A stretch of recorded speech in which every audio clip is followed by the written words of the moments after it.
Mediclaim का सारा खेला था, इंश्योरेंस का सारा खेला था, जिस कारण से उस मरीज को वहीं पे रखा गया। आज वो मरीज इस दुनिया में नहीं है। मैं कोई नेता नहीं हूँ, मुझे किसी पार्टी पॉलिटिक्स झंडा वाले लेके मुझे किसी ने भेजा नहीं था कि अमीषा जी जाइए आप उसका टीआरपी गिराइए और अपना किसी पार्टी का टीआरपी बढ़ाइए। मैं इसलिए तो नहीं गई थी। मैं एक्चुअली मैं मुद्दे के लिए गई थी कि 12 लाख एस्टिमेट बिल आपने क्यों दिया। और आज फाइनली 2 महीने के बाद 18 अगस्त को मुझे बेल मिल जाता है और मैं बेल के लिए एलिजिबल हो जाती हूँ।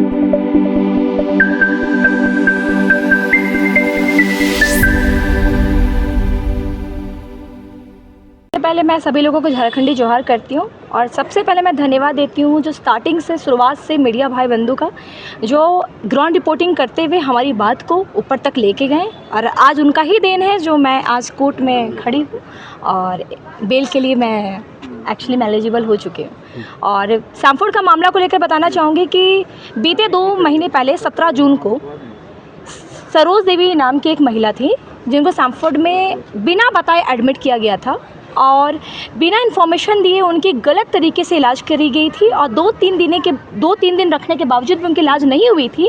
और जब उनके परिजन ने ये बात कहा था कि आप हमारे मरीज़ को डिस्चार्ज कर दीजिए तो उनका कहना था कि हम डिस्चार्ज नहीं करेंगे। और मेडिक्लेम का सारा खेला था, इंश्योरेंस का सारा खेला था, जिस कारण से उस मरीज़ को वहीं पर रखा गया। आज वो मरीज़ इस दुनिया में नहीं है, जिस कारण से मैं अपने संगठन के माध्यम से उनके आवेदन के बाद मैं गई थी वहाँ पर पूछताछ करने के लिए कि आखिर 12 लाख का एस्टिमेट बिल जो आपने थमाया है वो आखिर क्यों थमाया है। इसी पूछताछ के दौरान मेरे साथ मारपीट हुई थी, हमारे संगठन की महिलाओं के साथ मारपीट हुई थी। इवन कि बहुत बर्बरता पूर्वक मारा गया था स्टाफ, कर्मचारी, डॉक्टर्स के द्वारा। अंदर सीसीटीवी फुटेज में मौजूद थे, लेकिन अभी तक 2 महीने होने चले, अभी तक कोर्ट में ये चीज़ को वो लोग साबित नहीं कर पाए हैं कि आखिर उस दिन हुआ क्या था। इसलिए मेरे पे झूठे एलिगेशंस लगाए गए। और जब मैं इस केस को लेकर आगे आना चाहिए तो मुझे कहा गया कि अमीषा जी आप केस फाइल कीजिए, आप न्यायालय में जाइएगा तो आपको हेल्प मिलेगा।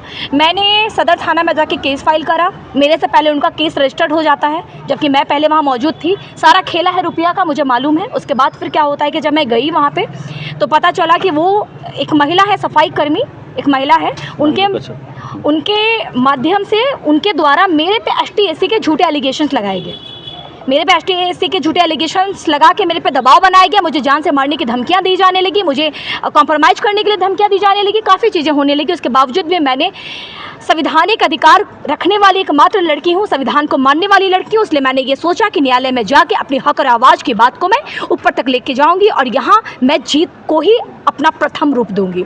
जिस कारण से फिर हमारी मुलाकात हुई और न्यायालय का जितने भी एडवोकेट, वकील, जितने भी लोग हैं, लॉयर्स, सभी लोगों का नाम ले रही हूँ। सभी लोगों का बहुत समर्थन है। स्पेशली मैं मनीष सर का नाम लेना चाहूँगी कि मेरे केस के देख रेख यही कर रहे हैं। और आज फाइनली 2 महीने के बाद 18 अगस्त को मुझे बेल मिल जाता है और मैं बेल के लिए एलिजिबल हो जाती हूँ। क्या कुछ कोर्ट का आदेश है, चूँकि सैमफोर्ड अस्पताल काफ़ी बड़ा है और ऐसे में जिस तरह से आपके ऊपर लगातार आरोप भी लगाया गया है, क्या कुछ साक्ष्य मांगे गए हैं उनके? सर देखिए, एक बात बोलना चाहेंगे, झारखंड सरकार से मैं बोलना चाहूँगी कि हमारे राज्य में शिक्षा और स्वास्थ्य को लेकर जितनी भी स्थितियां जो चल रही हैं, इतना चरमरा चुका है कि अगर आम इंसान अगर आवाज़ नहीं उठाए ना तो आप बता रहे कल को हम लोग शमशान घाट में मिलेंगे। शिक्षा में भी वही हाल है, स्वास्थ्य में भी वही हाल है। मैं स्वास्थ्य की बात करती हूँ।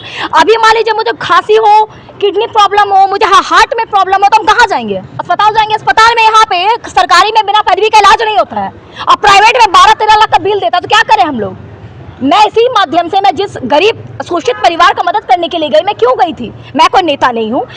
मुझे किसी पार्टी पॉलिटिक्स झंडा वाले लेके मुझे किसी ने भेजा नहीं था कि अमीषा जी जाइए आप उसका टीआरपी गिराइए और अपना किसी पार्टी का टीआरपी बढ़ाइए। मैं इसलिए तो नहीं गई थी। मैं एक्चुअली मैं मुद्दे के लिए गई थी कि 12 लाख एस्टिमेट बिल आपने क्यों दिया।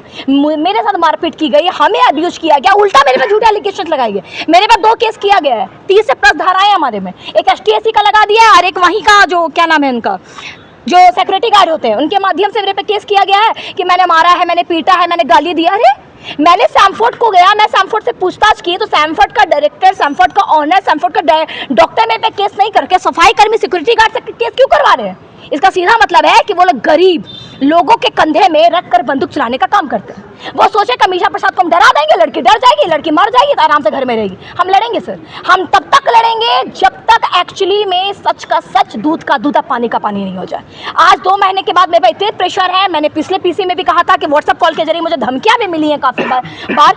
मुझे ये भी कहा गया है कि आपको झूठे केस में फंसा देंगे, आपके पास गांजा ड्रग्स रख दिया जाएगा, आपको फंसा दिया जाएगा। उसके बावजूद भी मैं आज खड़ी हूँ तो क्यों? क्योंकि मैं संवैधानिक अधिकार रखने वाली एकमात्र लड़की हूँ, मैं संविधान को मानने वाली लड़की हूँ। और इस कारण से सैमफोर्ड को ये कहना चाहूँगी मैं कि फाइनली न्यायालय में आके मुझे बेल तो मिला, वकील सर लोग के सपोर्ट से, मीडिया भाई बंधु के फुटेज जो प्रूफ का काम किया है उसके सपोर्ट से, वकील और जितने भी यहाँ जज सर हैं उनको भी बहुत धन्यवाद देना चाहूँगी जिन्होंने एक्चुअली में मुझे दोषी करार नहीं दिया, उनके सामने मैं निर्दोष पाई गई। और मैं वादा करती हूँ कि इस केस को मैं तब तक लड़ूंगी जब तक हमें जिसमें जान रहेगा। सिर्फ इस केस को नहीं सर, स्वास्थ्य मुद्दा हो, शिक्षा मुद्दा, तमाम मुद्दे जिसके कारण आज हम लोग जैसे आदिवासी मूलवासी भाई बहन ग्रसित चल रहे हैं, वो सभी तमाम मुद्दों को लेकर मैं आगे आऊँगी। और स्वास्थ्य मुद्दा को लेकर एक ही बात कहना चाहती हूँ मैं अपने सरकार से कि माननीय मुख्यमंत्री जी, आप हमारे राज्य के मुखिया हैं और आपसे नहीं कहेंगे तो किससे कहेंगे हम लोग? आपके पास नहीं रोएंगे तो किसके पास रोएंगे? आज आपके राज्य के बच्चे, आपके राज्य की जनता आज यहाँ पे शोषित हो रहे हैं, मर रहे हैं, भटक रहे हैं, लेकिन उनका सुनने वाला कोई नहीं है। तो मुखिया नहीं सुनेगा तो कौन सुनेगा?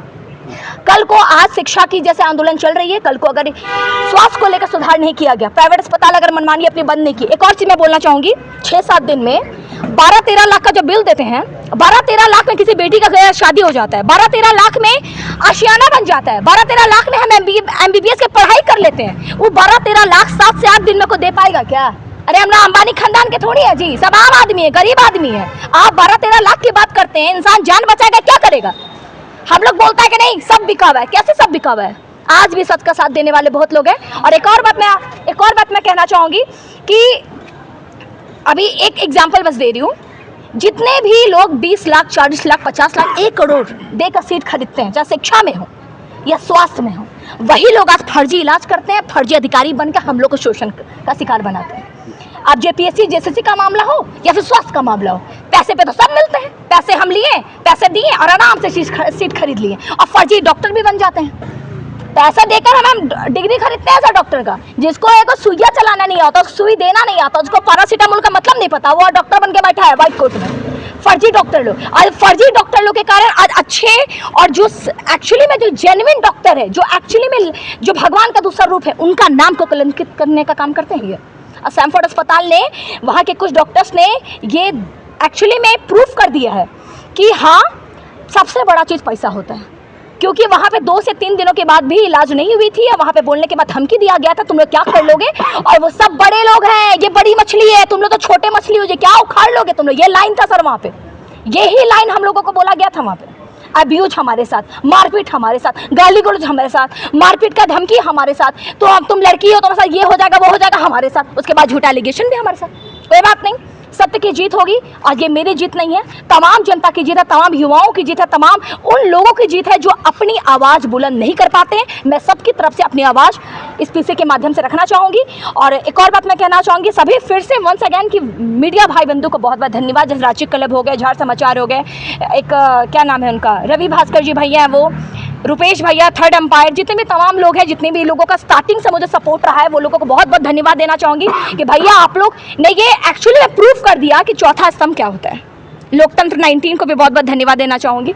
और बहुत सारे भाई लोग जिनका नाम मुझे एक्चुअली में याद नहीं आ रहा है, बस यही कहूँगी भैया कि ये लड़ाई मेरी नहीं, संपूर्ण जनता की, संपूर्ण युवाओं की, संपूर्ण छात्रों की है।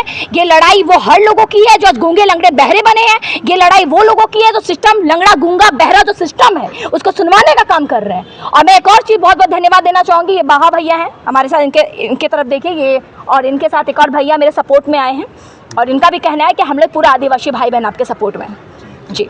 अब इन लोग से भी बात कीजिए।